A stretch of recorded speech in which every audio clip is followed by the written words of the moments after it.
Hey everybody, welcome back to the workshop. My name is Rick. Thank you so much for stopping by. This is the weekend workshop, and let's face it, and we all know that cutting plywood, cutting full sheets 4x8 plywood is, let's just say challenging. It's a struggle, right? Especially if you have a smaller table saw or not a lot of room to work in. There are challenges to cutting big full sheets of plywood. And there are options that you can have, right? You can have a big table saw with a big infeed and outfeed table, maybe a slider. You could also go out and get yourself a fancy track saw made by one of the big brand companies, Big Blue, Big Green, all of them. Personally, for me, that doesn't fit into my budget. I have to do all of my woodworking and all of my projects pretty much on a budget. So those big names are kind of out of the picture for me right now. But that's okay, because there are other options. There are a lot of ways that you can cut full sheets of plywood without needing to spend a lot of money on fancy tools to do it. What I'm going to show you how to build today is this. It's a pretty straightforward little jig. You use it with I use it with my DeWalt cordless circular saw. And basically all it is a circular saw guide. It's kind of like a track saw, except the saw doesn't lock in. It uses this rail here as a stop. Here is your cutting edge, so you make your marks, you line this up with your cutting edge, and away you go. So let's see how to build one.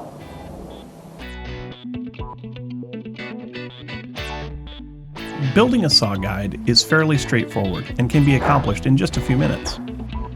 I will be using 1/4 inch and 1/2 inch plywood for mine, as my circular saw has a fairly shallow depth of cut. You could use thicker material if you have a larger saw.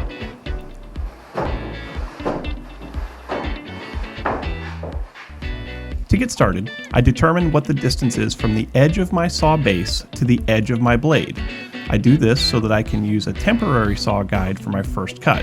I want the first cut to be 8 inches wide on my 1/4 inch plywood.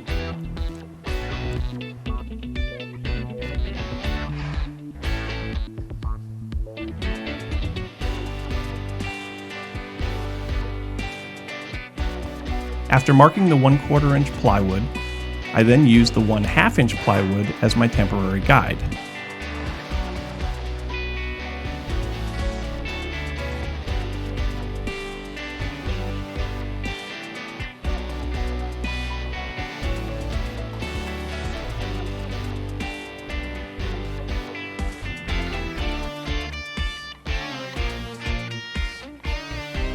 I clamp it in place using some spring clamps and make the first cut.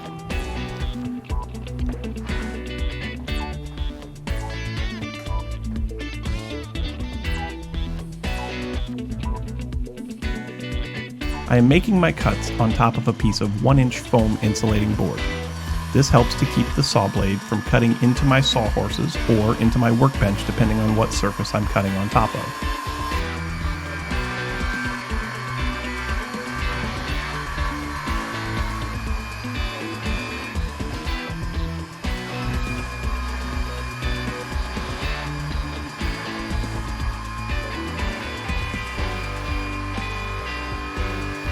After cutting the base of the saw guide, I then mark the 1/2 inch plywood for a 3-inch cut.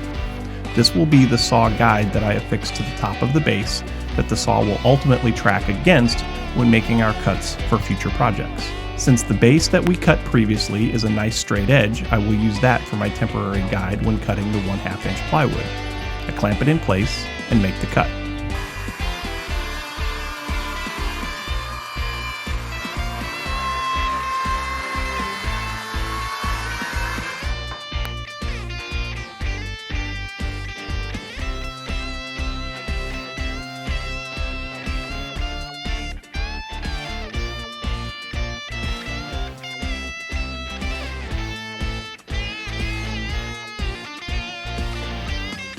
I drill out for the hardware to secure the two pieces together.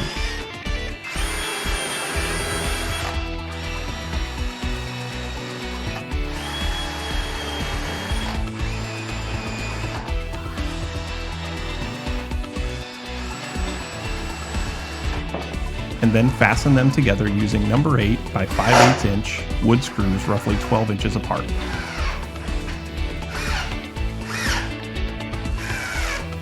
Finally, I run the saw down the guide one last time, making a cut that will make the base of the track flush with one side of the saw blade.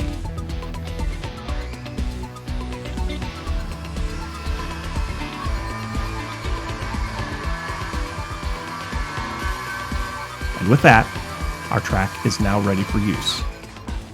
Okay, now that we've got our track cut, we can use it to actually cut out a piece of lumber. And what perfect time to try this than with a piece of lumber that I need for our table saw project.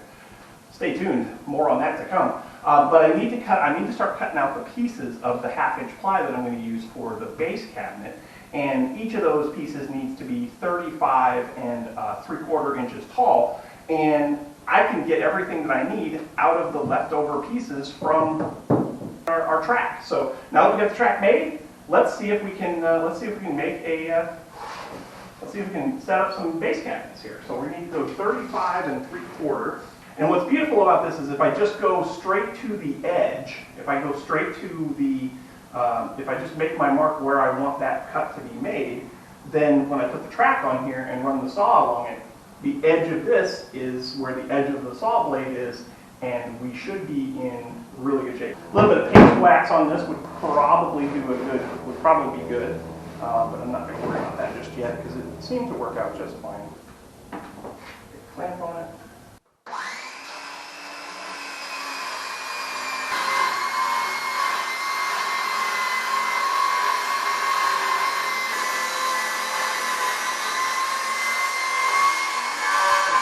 Now that we've got that piece cut,